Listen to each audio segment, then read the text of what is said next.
On the weekend before the president's second inaugural, a new set of polls from the NBC News Wall Street Journal poll. Right now, 52% of Americans approve of the job the president is doing, 44% disapprove. The public is split, though, on how President Obama will fare in a second term, with 51% saying they're either optimistic or satisfied. By comparison with that, a combined 48% say they are uncertain or pessimistic, so it's pretty darn close.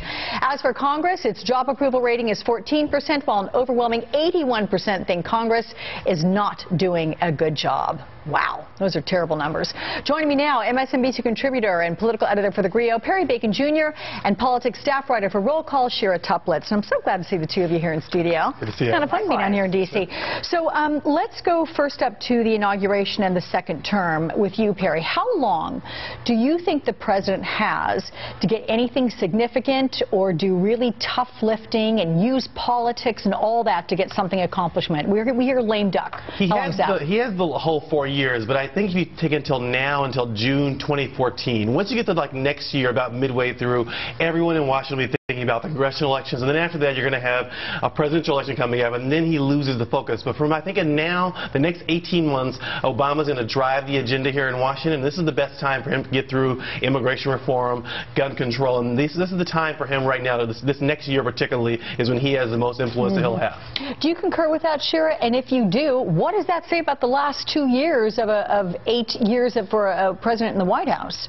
Well, it says a lot of the last couple of years were spent campaigning and doing politics, which is pretty normal for the modern presidency. I disagree a little bit with Perry that I think the president has these first 100 days, and anything beyond that is dependent really on the state of the economy, because right now that is really going to be a determinant factor in how popular the president is, and therefore how much political capital he has negotiating with Congress. Hang on, you say about 18 months, you say 100 days? Well, you were tough. You're tough. 100 days, and then we'll see. And then we'll see. Okay, you'll judge back again then. There's a new political article, Perry, I want to go with this with you, in which it says Democratic senators in red states may break with the White House. And part of the quote from the article reads as follows: senior Democratic senators and aides say the president must face a stark political reality even as he begins his second term as commander-in-chief.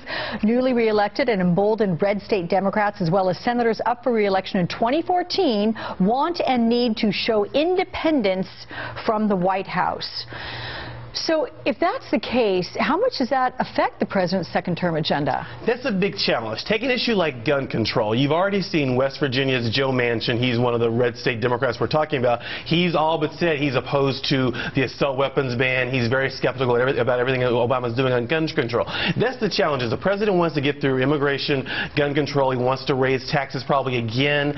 And the challenge on those issues is going to be some of these Democrats are like, the president has nothing, doesn't have to run for re-election again, but they're very worried that he'll drag their numbers down in the same ways, in some ways he did in 2010. They're very concerned about that. What about next year as you look at those folks that are going to go through the 2014 congressional elections? Do they look to the president as being someone who will help them fundraise? I mean, do they rely on him for that, or do they move past because he's getting into that lame duck status? It totally depends on the member and what kind of House district they represent or the state. Look, except for some extreme cases, Democrats representing really red states are obviously Republicans. Usually a member, when they're offered the president's help for fundraising, they say yes, because the money you get from it is just so good. It's really the best kind of fundraiser you can have if you're in a tough race. That said, I think we'll see in a couple years if he's very popular. We'll see them doing more public fundraisers. If he's not very popular coming up to the 2014 elections, I think we'll see a lot of members fundraise with him, maybe halfway across the country. Yeah, we're going to change to debt ceiling now and talk about that with you, Perry, because White House leader Eric Cantor says that the GOP, they're going to give him this 3-month reprieve, right? They're going to temporarily approve a debt limit increase. The president said no negotiating on the debt limit ceiling. So is this a victory for the president, or do you see this as just a postponing of the inevitable standoff? It's both. It is a victory for the president in that the Republicans have been saying we are not going to raise the debt ceiling unless we have every dollar of the debt ceiling increase would go with a tax increase in spending of that same amount. They've now conceded that's not the position they have. They're going to extend the debt ceiling without any cuts.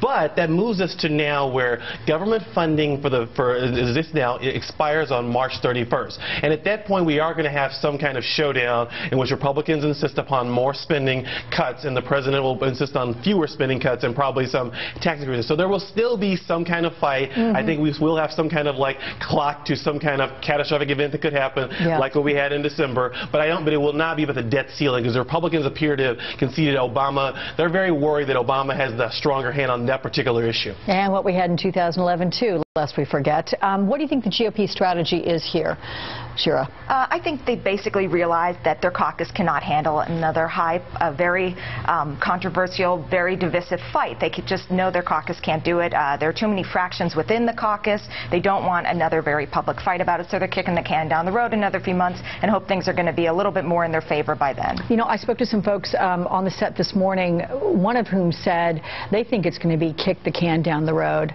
again, even after this 3-month reprieve. Just very quickly, do you guys agree with that, or do you think they'll get something done?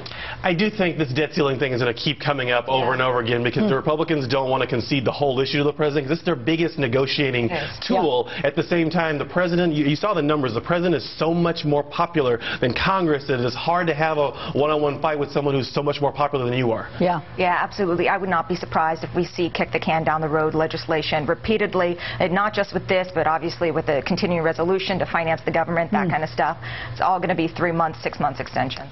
Frustrating, to say the least, but then again, we'll have definitely talking about it. So I know, we all are. Okay, well, very good to see you, Shira. Perry, thank you so much for being here.